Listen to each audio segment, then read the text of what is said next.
আমাদের বিরুদ্ধে মিথ্যা প্রপাগান্ডা চালানো হচ্ছে। গতকালকে আমি আপনাদেরকে বলেছিলাম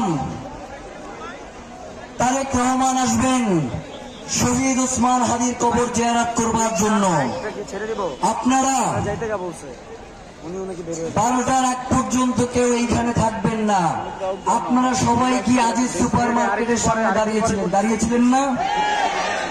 তারেক রহমানকে যদি কবর জিয়ারতের জন্য আমরা পুরো শাহবাগ খালি করে দেই, তাহলে আমাদের ভাই বোনদের যে ভর্তি পরীক্ষা সেটা আমরা আটকাবো কেন জানতে চাই।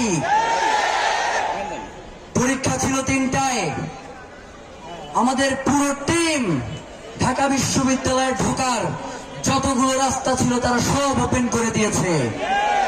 কোন রাস্তা আমরা ঢাকা বিশ্ববিদ্যালয়ে ঢোকার আটকাই নাই।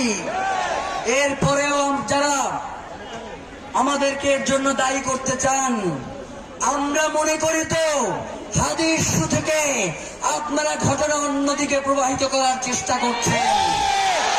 আপনারা কোনোভাবেই চাচ্ছেন না হাদি হত্যার বিচার হোক। নয়তো একটা ন্যায্য দাবি নিয়ে এখানে উপস্থিত হয়েছে মানুষ, তারা রাস্তা ছেড়ে দিচ্ছে, একটা অ্যাম্বুলেন্সও আটকা পড়তেছে না। ভর্তি পরীক্ষার্থীরা উল্টো তারা ভর্তি পরীক্ষা দিয়ে এসে এখানে আজকে হাদি হত্যার বিচারের জন্য অবস্থান করতেছে। অথচ আপনারা সোশ্যাল মিডিয়ায় তথাকথিত সুশীলরা যে বয়ান তৈরি করছেন, এই বয়ানের মাধ্যমে আপনারা হাদিকে হত্যা করেছেন।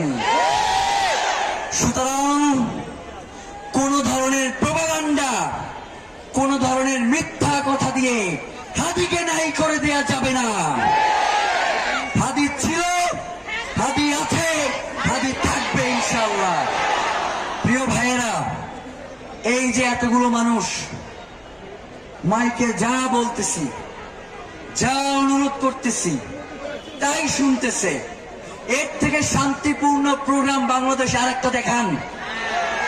নেতার পাশে দাঁড়ানোর জন্য মঞ্চ ভাঙ্গা পড়ে, নেতার পাশে দাঁড়ানোর জন্য জানাজা এবং দাফনে পরবর্তী কবর জিয়ারতেও ধাক্কা ধাক্কির কারণে নেতা পিছনে পড়ে যায়।